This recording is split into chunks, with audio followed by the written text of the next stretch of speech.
नमस्कार विद्यार्थियों, कैसे हो भाई? सब भले चंगे हो? तो देखो, अपने टॉपिक चल रहा था संधि। तो संधि लगभग समाप्त हो गया है। उसमें कल एक नियम लास्ट मैंने लिखा नहीं था नियम, क्योंकि वो पहले लिख चुके हो आप। नियम ये था कि यदि विसर्ग के बाद में से आए, तीनों जो से ना, तालव्य से, मूर्धन्य से और दंत्य से आ जाए, तो विसर्ग का लोप नहीं होता है, विसर्ग ज्यों का त्यों बना रहता है, या फिर आगे का वर्ण हो जाता है, ना आगे का से हो जाएगा। तो ये आगे वाला जो से वाला नियम है वो तो अपने पहले कर लिया था, लेकिन विसर्ग ज्यों का त्यों भी बना रह सकता है। यदि विसर्ग के आगे से आए तो विसर्ग भी रह सकता है। जैसे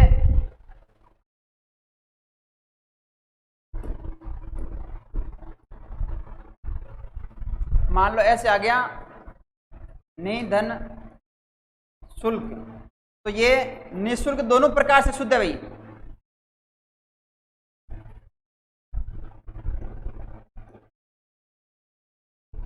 ये भी निःशुल्क शुद्ध है, और आगे वाले वर्ण का जो नियम लिखा है आपने ये भी शुद्ध है, दोनों ही शुद्ध है। समझ गए ना आप? जैसे नि प्लस संदेह, इसमें आप देखोगे ऐसे आ गया निसंदेह, ये भी शुद्ध माना जाएगा, और निसंदेह ऐसे आ गया तो ये भी शुद्ध माना जाएगा। यही नियम था बस। तो ये वैसे तो बताया हुआ है पहले भी मैंने। तो आज नया टॉपिक शुरू कर देते हैं अपन। टॉपिक क्या शुरू करेंगे अभी? उपसर्ग। उपसर्ग और प्रत्यय दोनों अच्छे टॉपिक है। उपसर्ग, तो उपसर्ग किसे कहते हैं भाई? वह शब्दांश, शब्द नहीं होते इनका स्वतंत्र अस्तित्व नहीं होता है, शब्दांश होते हैं, शब्द के अंश होता है। तो वह शब्दांश जो किसी मूल शब्द के आरंभ में लगकर, शुरू में लगकर, पहले लगकर उसके अर्थ में कुछ बदलाव कर देते हैं, उसके अर्थ को पूरी तरह बदल देते हैं, या उसमें थोड़ा बहुत परिवर्तन कर देते हैं, वो होते हैं उपसर्ग। तो उपसर्ग जो होते हैं वो तीन प्रकार के होते हैं भाई। संस्कृत भाषा के उपसर्ग या तत्सम उपसर्ग, हिंदी भाषा के उपसर्ग या तद्भव उपसर्ग, और विदेशी भाषा के उपसर्ग, जिसमें अरबी, फारसी, उर्दू, अंग्रेजी सभी भाषाओं के उपसर्ग आए हुए हैं। तो संस्कृत भाषा के जो उपसर्ग है वो तो होते हैं 22। बाकी जो उपसर्ग है उनकी संख्या निश्चित नहीं है। हालांकि कुछ हिंदी के 15-20 लिखते हैं, अब उसके बारे में किसी लोग ऐसे पूछते भी नहीं है कि उपसर्ग कितने होते हैं। संस्कृत में जरूर तत्सम जो उपसर्ग है वो 22 दिए हुए हैं, बाकी बहुत सारे जुड़े हुए भी है कई। तो ऐसे लिखने की जरूरत नहीं उपसर्ग कितने होते हैं। तो उपसर्ग की परिभाषा लिख लेते। देखो,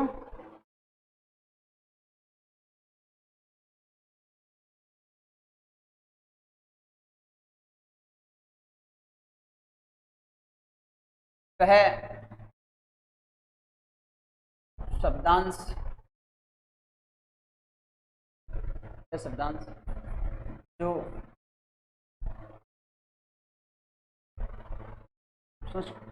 वह शब्दांश जो किसी मूल शब्द के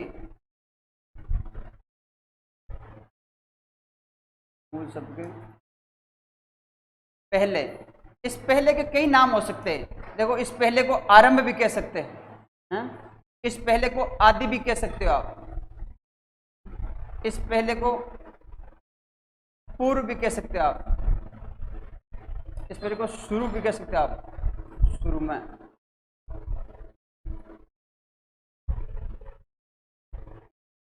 तो वह शब्दांश जो किसी शब्द के या मूल शब्द के पहले लगकर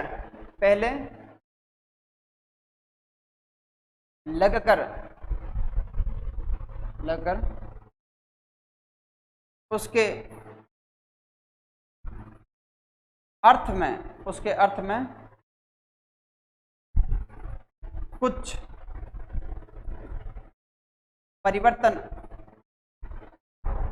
कुछ परिवर्तन,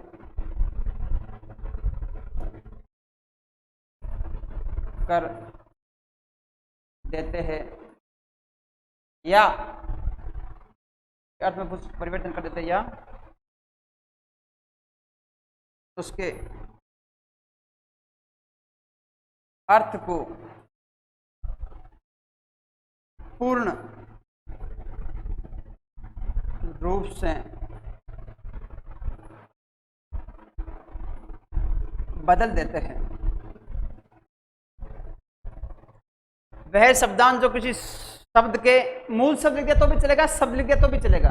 सरल परिभाषा ऐसे लिख दोगे ना आप, वह शब्दांश जो किसी शब्द के पहले लगकर उसके अर्थ में परिवर्तन कर देते हैं उन्हें उपसर्ग कहते हैं, तो भी सही है। वह शब्दांश जो किसी शब्द के पहले लगकर उसके अर्थ में कुछ परिवर्तन कर देते हैं उन्हें उपसर्ग कहते हैं, तो भी सही है। मैं थोड़ी सी विस्तार से लिखवा रहा हूं। तो वह शब्दांश जो किसी मूल शब्द के पहले की जगह आप आरंभ लिख दोगे, कभी कभार आदि आ जाता है, कंपटीशन एग्जाम पूछ लिया जाता है। वह शब्दांश जो किसी शब्द के आदि में लगकर, आदि मतलब आरंभ में, और वह शब्दांश जो किसी शब्द के पर में लगकर, पर में मतलब पीछे, बाद में, पूर्व, अंत में, तो पढ़ते होते अंत में लगने वाले, उपसर्ग होते शब्द के पहले लगने वाले। तो वह शब्द जो शब्द के पहले लगते हैं मूल शब्द के, तो वो तो उपसर्ग है। और वह शब्दांश जो किसी शब्द के अंत में लगते हैं वो पढ़ते मतलब पीछे, पढ़ते को पीछे याद रख लो आप, शब्द के पीछे, उपसर्ग आगे, उपसर्ग आगे, पढ़ते पीछे। तो वह शब्दांश जो किसी मूल शब्द के पहले लगकर उसके अर्थ में कुछ परिवर्तन कर देते हैं या उसके अर्थ को पूर्ण रूप से बदल देते हैं, उन्हें उपसर्ग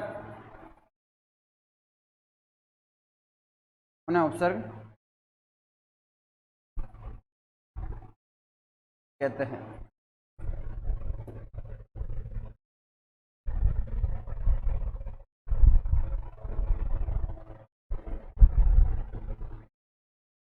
जैसे जे शब्द का अर्थ जीत होता है। जैसे जे शब्द का अर्थ जीत होता है,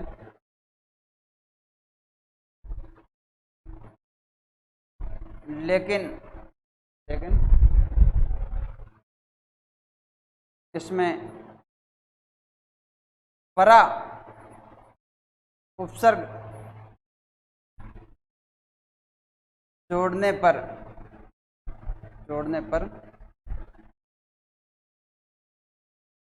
पराजय बन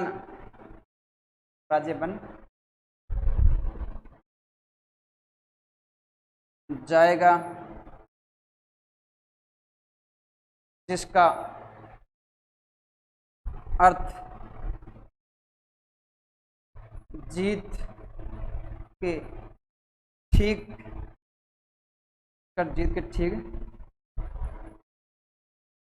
विपरीत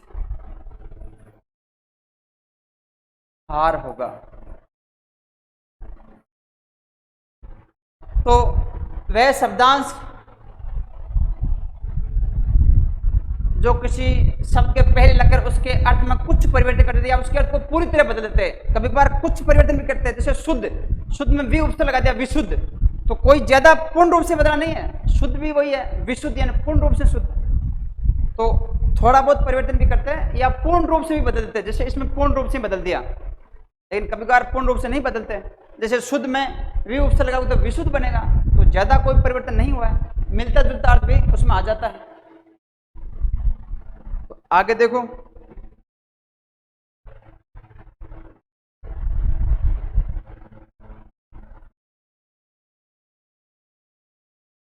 तो ये उपसर्ग की विशेषताएं बताई जाती है 3, कि वह शब्द को पूर्ण रूप से बदल देते हैं, वह शब्द में कुछ परिवर्तन करते हैं, या वह शब्द में मिलता जुलता अर्थ निकाल देते हैं वापस, विशेष परिवर्तन नहीं करते हैं। उपसर्ग 3 प्रकार के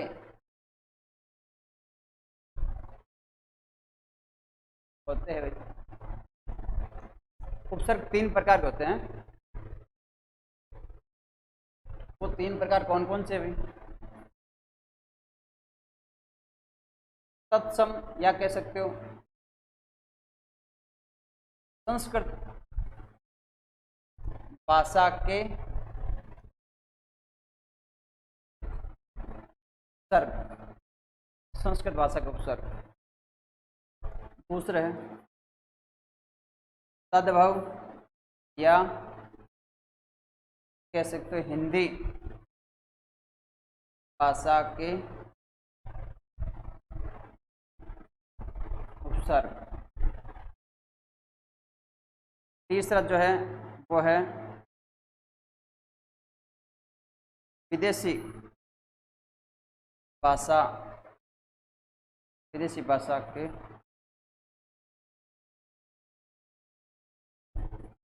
उपसर्ग।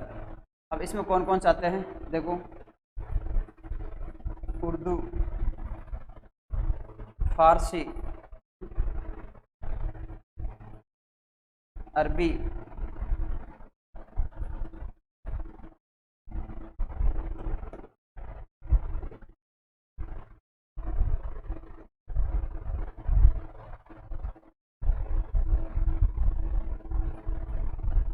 अंग्रेजी, इन भाषाओं के आ जाते हैं।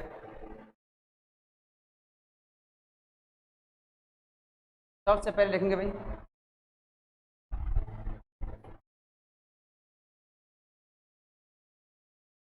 संस्कृत भाषा के उपसर्ग। संस्कृत भाषा का उपसर्ग ये मतलब 22 माने जाते हैं। संस्कृत भाषा के उपसर्ग कितने माने जाते हैं? इनमें कुछ देखो अपन लिख लेते हैं।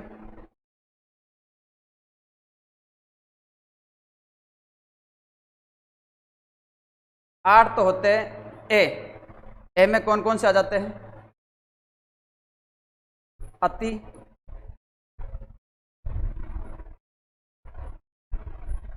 अधि, अनु, अप, अपि, अभि,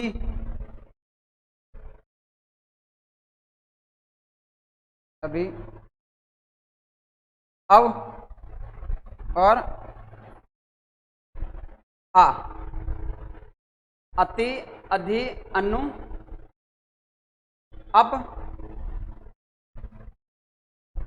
अपि, अभि, अव और आ। आगे देखो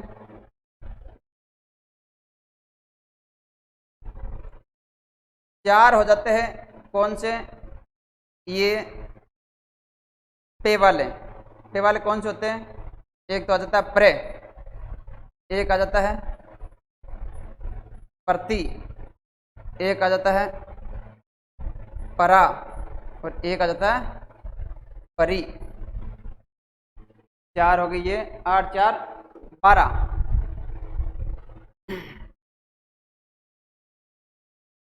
चार होते हैं ये कौन से? निर,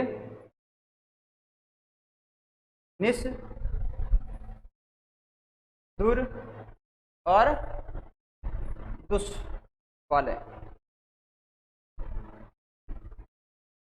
फिर दो होते हैं कौन से? उत, किसी दे भी होता है, उद और उप वाले। इसके अलावा दो कौन से होते हैं? टू और सम। इसके अलावा दो कौन से होते हैं? नी और पी वाले। तो देखो 8 4 12, 12 और 6 18, 18 और 4 22। अब इसके आधार पे आपको करने हैं ये। करो चाहे आप कैसे ही उल्टे सीधे, लेकिन ये 22 उपसर्ग जो हिंदी में काम के हैं संस्कृत भाषा के होते हैं, ये आप इस प्रकार लिख लो कुछ, जैसे मैं बता रहा हूँ आपको। मान लो आ गया अप, ए वाली लिख लो पहले। अब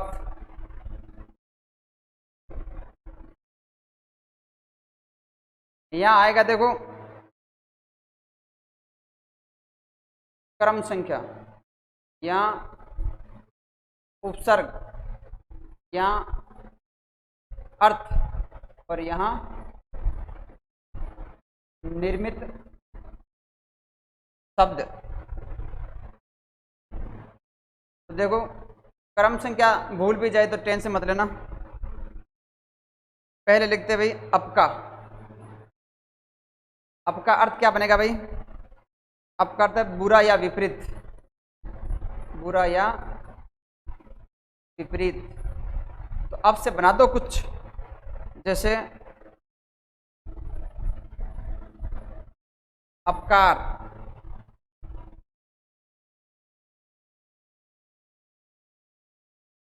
अपकीर्ति, अपयश। ये पीडीएफ के रूप में भेज दूंगा मैं, तो ज़्यादा लिखवा नहीं रहा हूं इसलिए, क्योंकि आपके पास ये पहुंच जाएगा मैटर।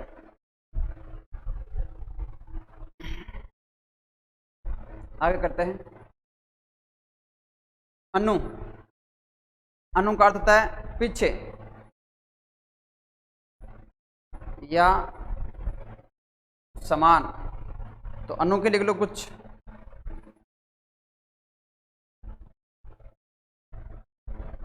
अनुच्चर, संधि वाली लिख लो, आपने संधि भी खूब पढ़ी है।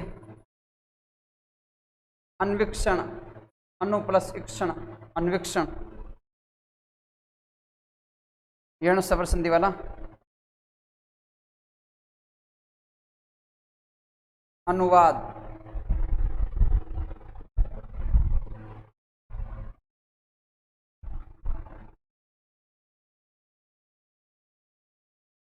आ वाला कर लो कुछ। आ का मतलब होता है तक या से, तो इसमें आहार,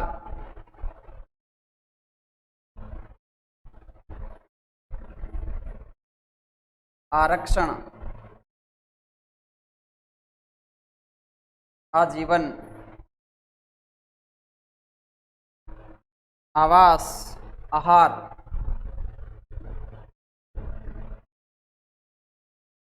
आगे 4 पे लिख लो अधि वाला।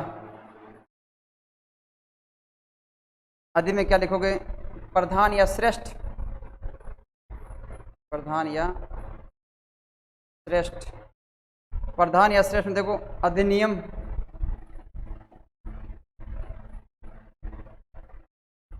अधिनियम, अधिप्लस अक्ष से अध्यक्ष,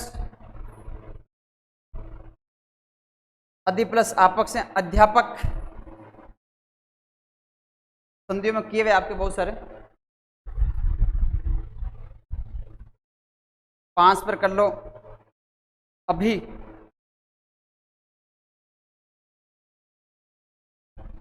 अभी का अर्थ क्या होगा भाई? अब यानी पास या सामने, पास या सामने।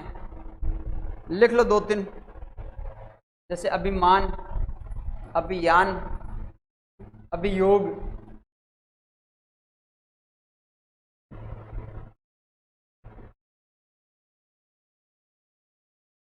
अभिसार भी हो जाता है, अभिषेक भी हो जाता है,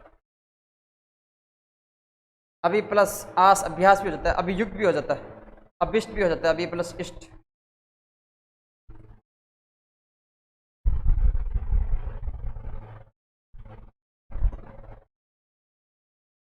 आगे देखो पेपर क्या बनाते हैं? अति बना लेते हैं। अति में क्या आएगा? अधिक या परे, अधिक या परे। बनाओ, इसमें क्या क्या बनेगा? अतिक्रमण, अति प्लस आचार, अत्याचार, अति प्लस आवश्यक, अत्यावश्यक, है ना। अति प्लस अंत, अत्यंत, अति प्लस इव, अतिव।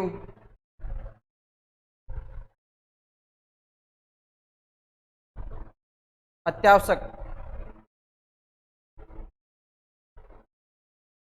अत्यावश्यक, अत्यंत, अति प्लस अंत, अत्यंत।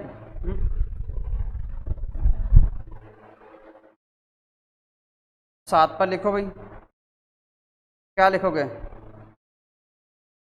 अपी, अपी का क्या बनेगा? अपी यानी भी, अभी को बोलते भी। जैसे मान लो अपितु,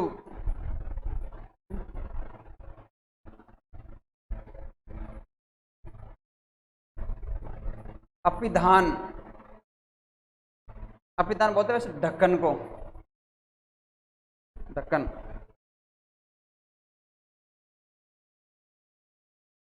अपिहित, अपिहित बोलते हैं भाई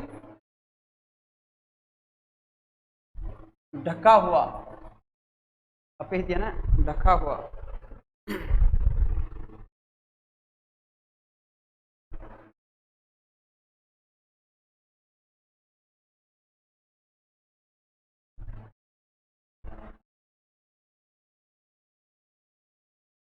अवका नहीं लिखा क्या आपने? अवका, अवका नहीं लिखा एक, अवका 8 है ना इसमें, तो अवका लिख लो एक। अवका अर्थ क्या होगा भाई? पूरा या हीन, बुरा या हीन। इसमें लिख लो कुछ, जैसे अवगुण, अवसर, अवकाश है ना, अवशेष,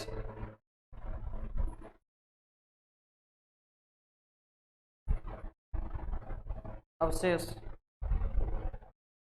ये हो गए कौन से वाले? ए वाले। अब करेंगे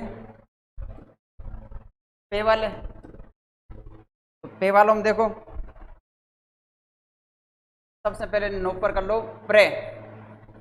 प्रे का अर्थ क्या होता है भाई? आगे या अधिक, आगे या अधिक। इसमें क्या देखोगे? देखो प्रदेश, प्रहार, प्रकार, प्रयोग, प्राचार्य, प्रवास, प्रभु, कितने भी लिख लो आप। प्रदेश, प्रहार, प्रयोग। मैं 2-3 लिखवा रहा हूँ, आप चाहे तो आपके पास पीडीएफ आएगी जिसमें खूब सारे लिखे हुए आएंगे, आप उसमें से ज़्यादा लिख सकते हो। अभी केवल मैं आपको 2-2, 3-3 लिखवा रहा हूँ। परा का अर्थ होता है विपरीत भी हो सकता है, पीछे भी हो सकता है और अधिक भी हो सकता है। तो देखो, पराजय हो गया, पराक्रम हो गया, परामर्श हो गया, पराकाष्ठा हो गया, पराजय, पराक्रम,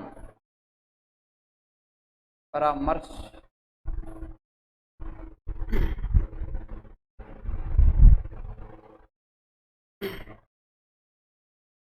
अब प्रे का क्या रह गया? 11वां देखो, प्रति। प्रति में खूब आ जाता है। प्रति का मतलब क्या होता है? प्रत्येक या विपरीत, प्रत्येक या विपरीत। तो प्रत्यय में लिखो भाई, प्रति प्लस एक, प्रत्येक, प्रति प्लस आशा, प्रत्याशा, प्रति प्लस उत्तर, प्रतिरूप, प्रत्युत्तर, प्रति प्लस उत्तर, प्रत्युत्तर, प्रति प्लस रूप, प्रतिरूप, प्रति प्लस आशा, प्रत्याशा। पेका चौथा लिख लो भाई, परि, परिवार, परिमाण, परिणाम, परियोजना, परिहार, पर्यावरण। परि का अर्थ क्या होता है? चारों ओर, है ना, चारों ओर, या कह सकते हो आप पास में। तो क्या बनेगा भाई? परिहार, परिवार, और परिजन भी कर सकते हो आप। तो 1 2 3 4 परि वाले हो गए भाई। अब क्या करोगे, नि और निर उपसर्ग वाले कर लो। जैसे निर, निर का मतलब होता है बिना या बाहर, बिना या बाहर।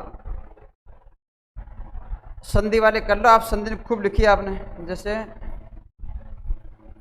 नि प्लस अपराध, निरपराध। नि प्लस रोग, निरोग। नि प्लस आशा, निराशा। नि प्लस धन, निर्धन। जितने भी आपने संधि वाले लिखे वो लिख सकते हो आप। निराशा।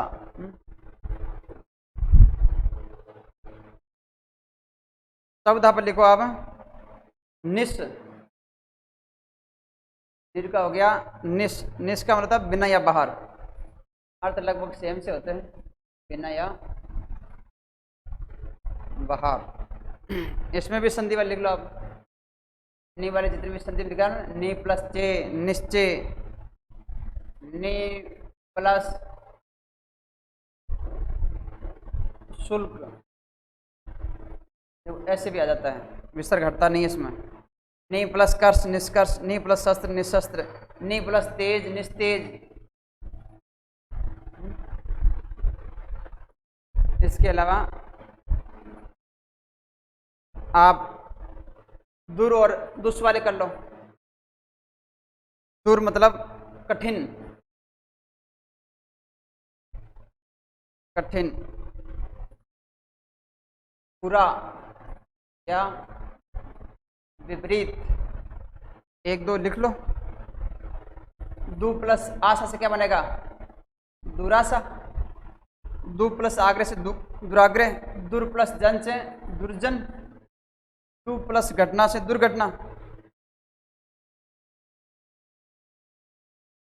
नियम था ना कि विसर्ग से पहले ई व उ का स्वर हो, उसके बाद यदि गोस्वर्ण आए तो विसर्ग का क्या बन जाएगा, रे बन जाएगा।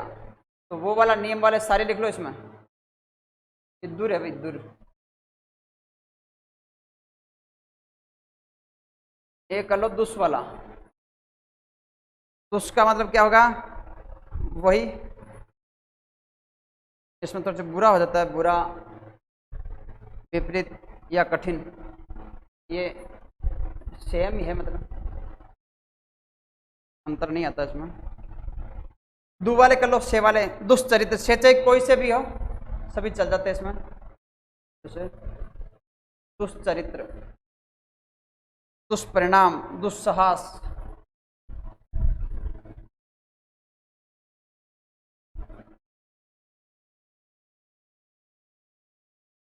दुस्साहस।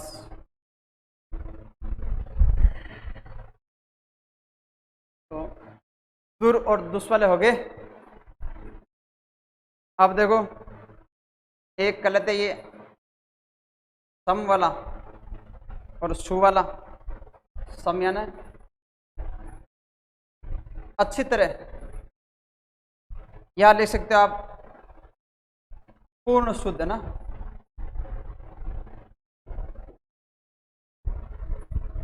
पूर्ण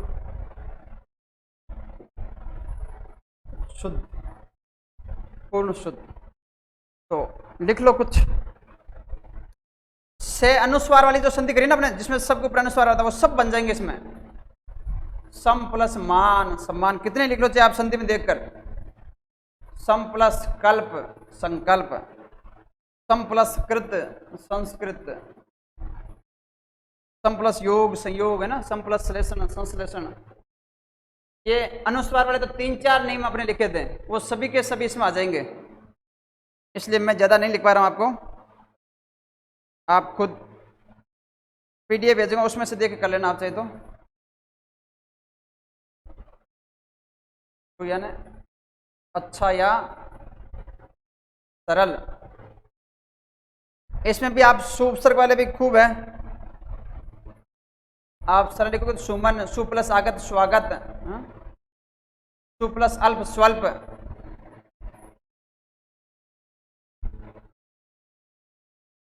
सु प्लस शील सुशील, सु प्लस अस्वच्छ, सुविचार, सुपुत्र। अब दो कर लेते हैं भाई, कौन से वाले? एक तो उप वाला, एक उद वाला। उप का मतलब है पास या कह सकते हो सहायक, पास या सहायक। इसमें लिख लो कुछ। उपवन, उपदेश, उपचार, उपदेश, उपचार, उपहार, उपवन, उप मुख्यमंत्री, उप प्रधानमंत्री, उपदेश, उपचार,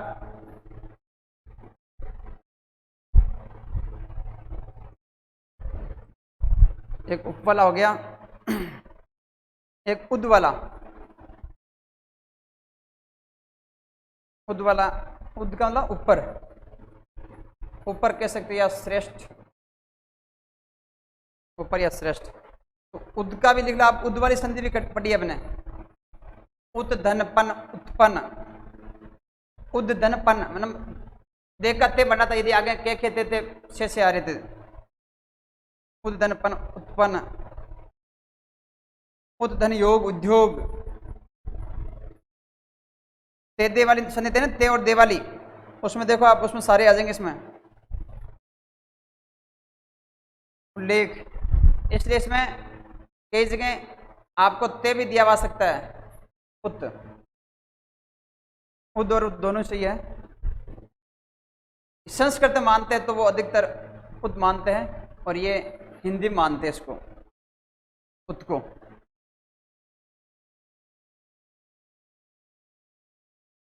आप अपने दो रह गए भाई, एक तो वी वाला, एक नी वाला ना।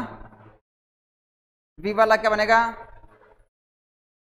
विशेष या भिन्न। विशेष या भिन्न का क्या बनेगा?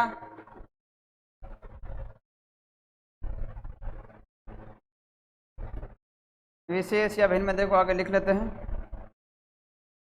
वी के तो बहुत सारे होते हैं, विजय, विमल, विकार, विज्ञान, व्यर्थ, व्याकरण, व्यायाम। यण सवर संधि के उदाहरण आते हैं इसमें बहुत सारे। वी प्लस आकरण व्याकरण, वी प्लस अर्थ व्यर्थ, वी प्लस मल विमल,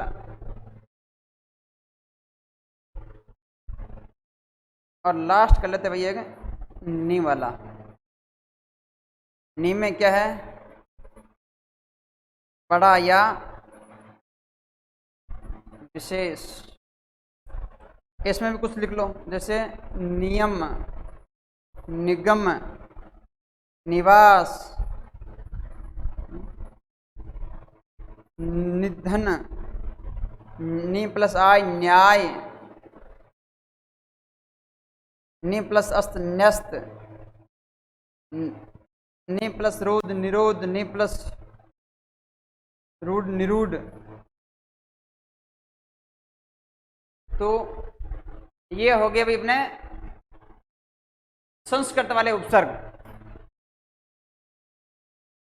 संस्कृत वाले उपसर्ग देखो, एक बार आपको वापस बता देता हूं मैं। ये याद करने के लिए ऐसे लिखवाया था मैंने आपको, ताकि आप चाहे तो ऐसे याद कर सकते। थोड़ी मेहनत लगती है इसमें। कि 8 जो है वो तो आते ए वाले, अति, अधि, अनु, अप, अपि, अधि, अभि, अव और आ। 8 तो ये हो गए। और 4 होते पे वाले। 4 पे वाले कौन से होंगे भाई? प्रे, प्रति, परा और परि वाले। उसके बाद देखो आप 4 हो गए संधि में आते अलग से, निर, निस, दुर, दुस। और 2 हो गए उद और उप वाले। 2 होते सु और सम वाले, और लास्ट में 2 होते नि और वी वाले। तो इसके आधार पर आपने बनाया है आपका मतलब बुरा या विपरीत। आगे आपने उपसर्ग लिखे, अनु का मतलब पीछे या समान, आ का मतलब तक या से अर्थ होता है ये। अधि का मतलब प्रधान या श्रेष्ठ, अभि का मतलब पास या सामने, अति का अर्थ अधि या परे, अभि का अर्थ भी, अव का अर्थ बुरा या हीन, परे का अर्थ आगे या अधिक, परा का अर्थ विपरीत या पीछे या अधिक कह सकते हो, प्रति का अर्थ प्रत्येक या विपरीत, परि का अर्थ चारों ओर या पास, निर का अर्थ जो है वो बिना या बाहर, निष्ठ का अर्थ बिना या बाहर। उसके बाद दुर का अर्थ कठिन, बुरा या विपरीत, और दुष्ट का अर्थ भी यही होगा। सम का अर्थ जो है वह है अच्छी तरह या पूर्ण रूप से शुद्ध। सु का मतलब अच्छा या सरल, उप का मतलब पास या सहायक, उद का मतलब ऊपर या श्रेष्ठ, वि का मतलब विशेष या भिन्न, विशेष या भिन्न, नि का मतलब बड़ा और विशेष। तो ये आज अपने संस्कृत भाषा के जो 22 उपसर्ग है वो पढ़े हैं भाई। इन उपसर्ग और प्रत्यय की मैं आपके पास, देखो प्रत्यय तो क्या थोड़ी सी ज्यादा नियम वाले हैं, उनमें थोड़ी सी कठिन होते हैं उपसर्ग से ज्यादा प्रत्यय। प्रत्यय में मजे आएंगे आपको पढ़ने के लिए, कुछ नियम भी है, विशिष्ट नियम जो प्रत्यय में ध्यान रखने आपको, कि वहाँ संधि ना होकर प्रत्यय के भी कुछ नियम है, तो वहाँ प्रत्यय में ज्यादा आपको ध्यान लगाना है। लेकिन इसमें भी थोड़ी सी आपको देखना है, संधि पड़ी हुई तो उपसर्ग और प्रत्यय आपके सरल हो जाते हैं, ये ध्यान रखो आप। तो वह शब्दांश जो किसी शब्द के पहले लगकर उसके अर्थ में कुछ परिवर्तन कर देते हैं या बदल देते हैं अर्थ को, वो उपसर्ग होते हैं। तो कल अपन पढ़ेंगे हिंदी वाले उपसर्ग और विदेशी भाषाओं के जो उपसर्ग है वो। तो मैं जल्दी समाप्त करना चाहता हूँ आपकी ये 2-3 टॉपिक जो रह गए हैं, ताकि जब आप ऑफलाइन क्लास में भी आओ तो व्याकरण संबंधी आपके समस्या ना रहे, है ना। उसके बाद अपने पत्र और विज्ञापन रहेंगे उपसर्ग प्रत्यय के बाद में। मुख्य रूप से जो करने लायक चीज़ है वो एक तो विज्ञापन है और एक पत्र लेखन है, तो वो भी कोशिश होगी तो PDF में आपके भेज देंगे, नहीं तो वो ऑफलाइन में आपको समझा देंगे फिर। तो आज तो टाइम भी हो गया है, तो क्लास यहीं समाप्त करते हैं। धन्यवाद।